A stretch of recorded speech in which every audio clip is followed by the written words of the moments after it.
Hace pocos días, el ícono del boxeo mundial, Mohamed Ali, realizó una aparición pública en su silla de ruedas, con las manos temblorosas, producto de una enfermedad que usted ya seguramente conoce, y es el Parkinson. La imagen volvió a llamar la atención respecto de este trastorno que es neurodegenerativo, que conduce a una incapacidad progresiva de quien la padece. Este miércoles justamente se celebra el Día Mundial del Parkinson, y para conocer más de esta enfermedad nos acompaña en CNN el doctor Pablo Venegas, él es jefe de la unidad de trastornos de movimiento del Hospital Clínico de la Universidad de Chile. Doctor, gracias por venir, ¿cómo le va? Muchas gracias. ¿Por qué se produce esta enfermedad, doctor? Bueno, la causa aún no es conocida del todo, pero hay factores genéticos, es decir, uno trae una carga, una predisposición a desarrollarla, y esta predisposición se gatilla por un factor ambiental. Y ese factor ambiental, los más relacionados son tóxicos ambientales, en particular pesticidas, herbicidas y algunos metales. Es decir, hay población que es más susceptible, que es aquella que trabaja en el campo, o que bebe agua de pozo, o trabaja en labores mineras.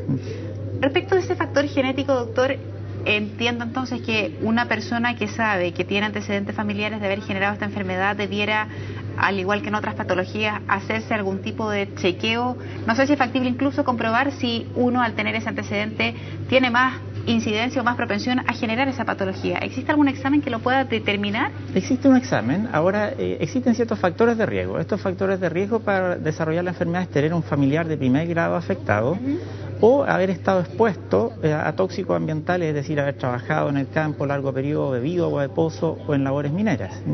Y curiosamente hay factores protectores de la enfermedad, como es el café, y en este caso la nicotina. Evidentemente la nicotina en el balance es más negativa que positiva, pero si uno no está expuesto a esos factores protectores y sí tiene los factores de riesgo, tiene mayor riesgo de hacer la enfermedad. Ahora, existen algunos síntomas, más que exámenes, síntomas que anteceden a la aparición de los síntomas motores, que son los característicos de la enfermedad, es decir, preceden al temblor, a la lentitud, a la rigidez, y estos síntomas son la hiposmia, que significa baja de olfato, constipación crónica, estitiquez crónica, y un trastorno específico del sueño que consiste en actuar los sueños. Es decir, cuando uno tiene actividad onírica en la noche, cuando está soñando, normalmente está en un estado de relajo absoluto. Las personas que van a desarrollar un Parkinson probablemente actúan sus sueños, es decir, hablan dormidos o se mueven mucho en la noche. Es decir, si uno tiene factores de riesgo, no tiene estos factores protectores y tiene alguno de estos síntomas premotores llamados, uno tiene alto riesgo de desarrollar la enfermedad, y a este grupo particular eventualmente se pueden hacer algunos exámenes que nos anticipen que va a desarrollar un Parkinson a futuro. Desde ese punto de vista, doctor, ¿hay alguna posibilidad de prevenir? Yo sé, por ejemplo, que hay otras patologías donde, por ejemplo, se dice, bueno, la actividad física o determinada ingesta de determinados alimentos ayudan a prevenir o a disminuir los factores de riesgo. En el caso del Parkinson, entendiendo que hay antecedentes genéticos y factores de riesgo también, ¿hay algo que uno, desde el estado sano, pudiera hacer para evitar que eso ocurra? Bueno, la cafeína tiene un rol protector, la teína, y yo diría que la actividad física. La actividad física regular es un factor protector para desarrollar cualquier enfermedad neurodegenerativa, y en particular Parkinson también. Doctor, estamos hablando de una enfermedad que hoy, más allá de la previsión que cada ciudadano pudiera tener o de los seguros de salud, etcétera, estamos hablando de una enfermedad que resulta difícil o costosa poder solventar.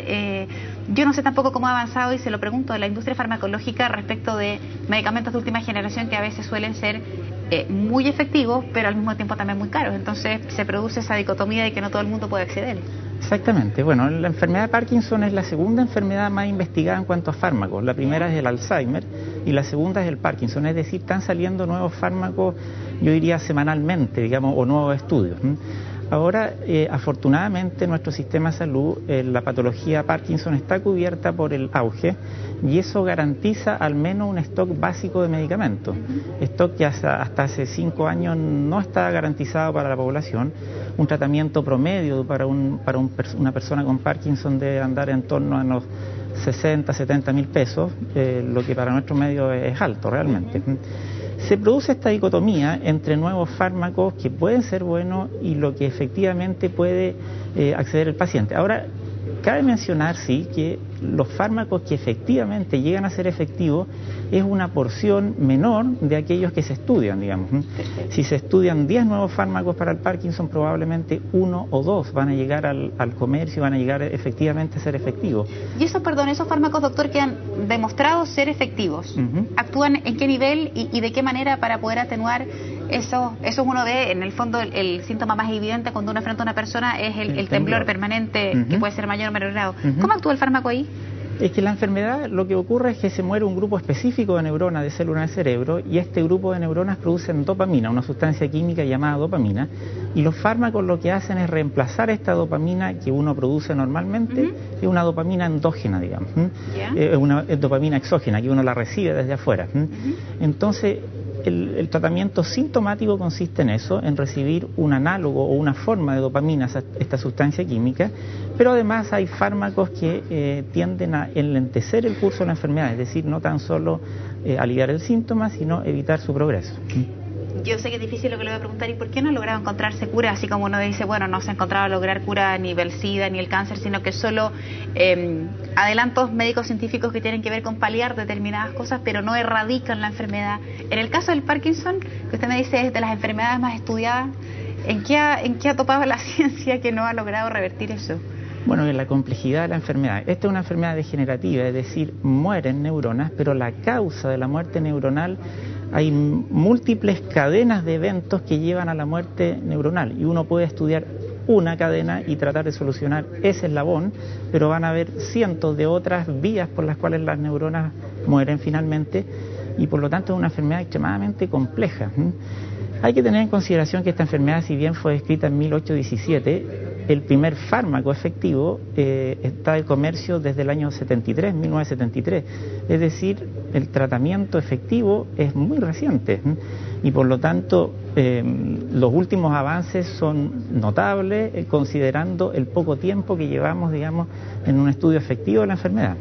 Doctor, ¿hay alguna edad? Yo no sé si esta es una patología que afecta solo a personas adultas o, como estamos hablando de muerte neuronal, no sé si necesariamente, por ejemplo, se pueda presentar en pacientes que son menores, incluso niños. Es una enfermedad que va relacionada con la edad. El pic de incidencia, es decir, donde se presenta con más frecuencia, es en torno a los 60 años. Y mientras más edad es más probable de desarrollarla. Sin embargo, existen, claro, personas con Parkinson juvenil, llamado antes de 25 años, o precoz antes de los 40, que son en torno al 10% del total de personas con Parkinson, un 10% son de inicio precoz. Y en este grupo de inicio muy precoz, aquí pesa mucho más el factor genético, es decir, son familias habitualmente de personas con Parkinson. Y mientras más edad, pesa mucho más el factor ambiental.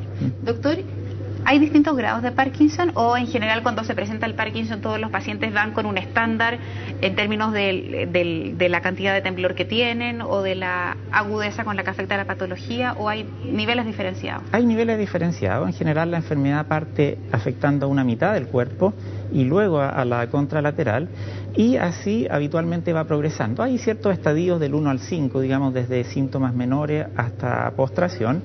Ahora, no todas las enfermedades se comportan de la misma manera, es decir, hay personas con Parkinson que evolucionan décadas bastante bien y otras al cabo de 5 o 6 años tienen incapacidad. Y ahí hay ciertos factores pronósticos dentro del mismo curso de la enfermedad que el médico especialista ahí tiene que determinar. Doctor, le quiero agradecer mucho la claridad y también que haya venido a nuestro estudio a explicarnos de esta enfermedad que hoy además tiene su día mundial, así que están de aniversario. Gracias por haber venido a comentarnos más de esa patología. Muchas gracias a usted. Que le vaya muy bien. Gracias. Nosotros despedimos este bloque.